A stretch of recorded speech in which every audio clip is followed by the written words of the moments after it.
Bonjour, bienvenue dans la cuisine de Dame Nature. Aujourd'hui, dans mon super jardin, je vais cuisiner avec vous le chénopode chou gras, communément appelé le chou gras. Avant même de savoir c'est quoi, là, le chou gras, on l'haït. On l'haït déjà, parce que c'est ce qui envahit le jardin, tout le temps. On l'arrache, en dedans d'une semaine, il repousse, en fou. Comme si il y avait des graines dans la terre qui restaient toujours là. Hein, le chou gras, vous l'avez peut-être pas deviné, mais vous en avez tous déjà vu. C'est cette plante-là ici. Une belle petite plante, bien envahissante, qui pousse super vite. Qui, même si on l'aime pas, ben, surprenamment, est super nourrissante. Beaucoup de vitamine A, C et super calcium. Puis ça se cuisine très facilement, au même titre que les épinards, en salade, cuit, etc. Alors aujourd'hui, je vais en cueillir pour vous montrer une belle recette de pakoras, de pommes de terre et de chou gras. Le chou gras se mange en entier. Ici, là, je vais rien qu'enlever la racine. Hein? Je vais l'inspecter un petit peu. Je peux enlever les feuilles qui sont pas bonnes. Puis je vais le laver dans mon essoreuse. Alors les ingrédients pour la recette de pakoras qui sont en fait des galettes de pommes de terre grillées dans la poêle.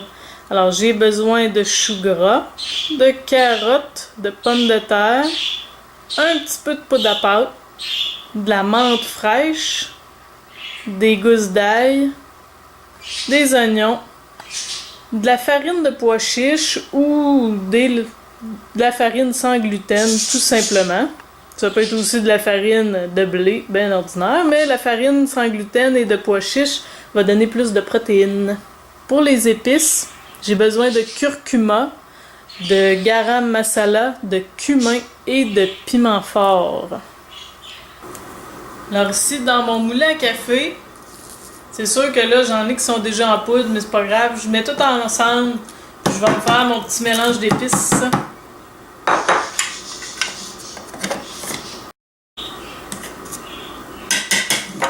Et voilà. Super odorant, super piquant aussi. Si vous aimez ça moins piquant, vous avez juste à enlever le piment. Bon, ouais, le piment. Ça va être déjà moins pire.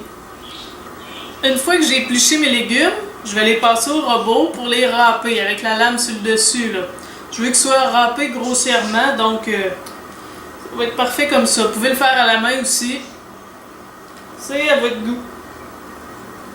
Donc là-dedans, j'ai envoyé mes pommes de terre, mes carottes, mes oignons. Et là, je mets ça dans un bol pour mélanger le tout. Alors, dans mon bol, je vais ajouter mon ail que je vais hacher. Mon ail pressé, broyé. Ici, mon chou gras, je l'ai ciselé grossièrement, là. Donc, je vais l'ajouter lui aussi. Ma menthe, je l'ai ciselée aussi. Je l'ajoute. J'ajoute ma farine de pois chiche. Ou ma farine de légumineuse, ma farine sans gluten. Je vais mettre un petit peu d'huile d'olive. Ma poudre à pâte. Un petit peu d'eau. Je vais en rajouter si je vois que j'en ai besoin. Et mon mélange d'épices. Sel, poivre. Et je mélange le tout à la main, ouais. Voilà, j'ai pas mis beaucoup d'eau, justement, parce que le but, là, c'est d'avoir une pâte qui se tient bien, qui est super collante, puis que je suis capable de façonner des boulettes avec. Alors, c'est ça. Je façonne des belles boulettes.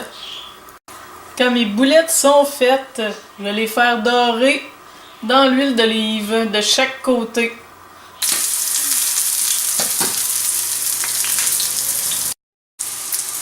Vous voyez, je les ai retournés. Fait qu'ils sont dorés des deux côtés. Ils sont dorés des deux côtés. Et puis, j'ai décidé, là, étant donné que ça grille super vite, là, pour avoir une cuisson plus uniforme, puis que vous allez moins sacrer.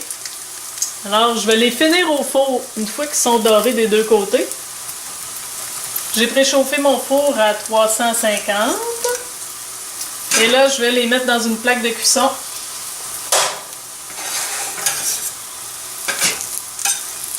Je les envoie au four environ 10 minutes à 350 pour que l'intérieur finisse de cuire. Voilà mes petites galettes pacoras de pommes de terre et de choux gras. Fraîchement sorties du four, croustillantes à l'extérieur. Les pakoras sont à servir avec une petite sauce qu'on pourrait appeler tzatziki, mais que pour les Indiens, c'est raita. Raita. Alors voilà les petites croquettes.